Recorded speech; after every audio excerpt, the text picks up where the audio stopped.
Hi! I didn't see you there. I was just sitting here playing with my lamp. I don't know. I like when I look at the light, I like to pay attention to how the light looks on my face. What's really cool, if you look at the light and how it shines on my face, you get three different types of lightnesses on here. So let's look. When the light shines right on my face, the closest part is really white.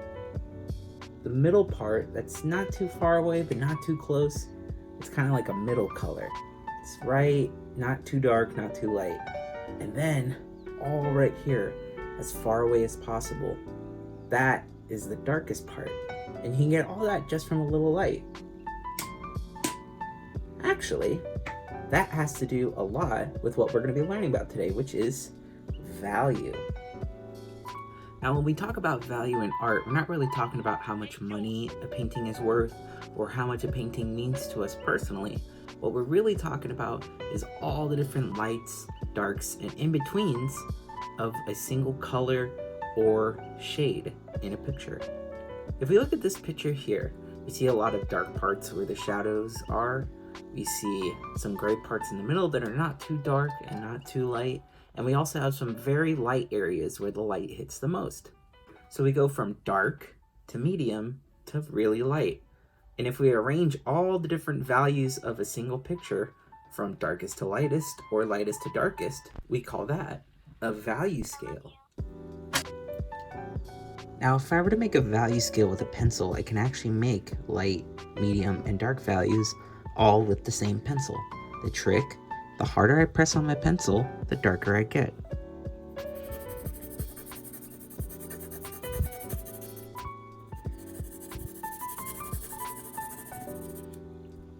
The lighter I press on my pencil, the lighter I get.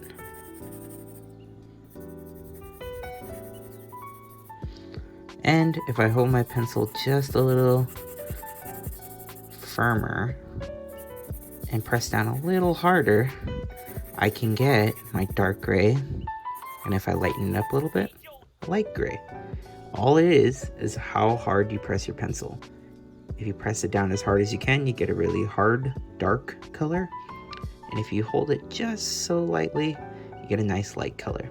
Now, my suggestion is, if you want the best results of making value, you use the side of your pencil instead of trying to write up and down like this. Because you could try to do it like this, and it kind of makes really crazy lines. But if I use the side of my pencil, I can spread out value much better. And again, I can make this even lighter if I just ever so slightly go like that. So it's all about how much pressure you put on your pencil. And that's the trick. All this is made from this one pencil. So using that same technique, let's see how we can make a 4-step value scale just from my pencil. So I'm going to use the side of my pencil, press down really hard, and make my darkest value right here. Then I'm going to very lightly let off the pressure and make a dark gray. I'm going to very lightly let off the pressure some more, and I'm just barely holding on to the pencil, and that makes a very nice light gray. And then I'm going to leave my last one blank to show some white. Now the same can be used for color as well. So when we have two value scales, when it's black and white, we're going to call that an achromatic value scale. Chromatic means it has color, and A means no. So achromatic means no color. Now, we're going to look at a color one. Now, when we have a value scale that has all the darks and lights of one color, we call that a monochromatic scale. Again, chromatic means it has color, mono means one. So I'm going to take my red color pencil right here, and I'm going to use the same exact thing that I used over here, but just with a color pencil. So I'm going to start. I'm going to press down nice and hard using the side of the pencil. And there you go. I have a nice bright red, and I can even go over it a little more, a couple more times, just to really make it dark. I'm going to let it off a little more on this next one. to make a lighter red. This next one right here, I'm just gonna barely use my pencil. It's almost like a pink. And then since white is technically part of all the colors, I'm going to leave it white right here. But if you really wanted to add a little bit of red, just very subtly use it. You can barely see it on the camera. That's how little I'm using right here. So again, if it doesn't have color and if it's just black and white, it's an achromatic scale. If it does have color, it's a monochromatic scale. By the way, if you happen to not have any color pencils at your house, which some of you might not, you can use basically anything and use the same technique.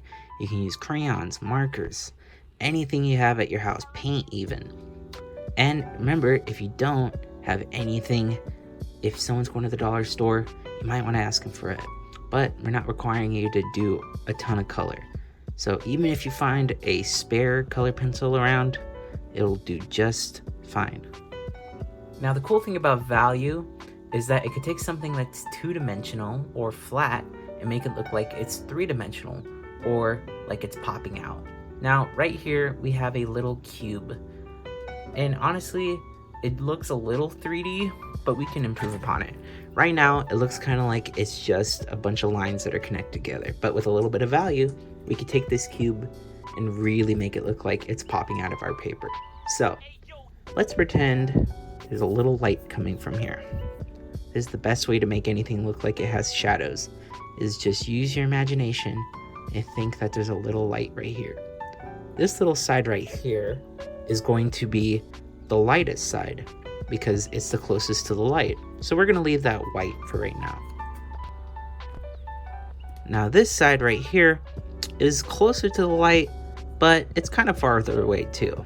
So if we were like right here, probably wouldn't be touching the light too much. So we're going to use a gray value.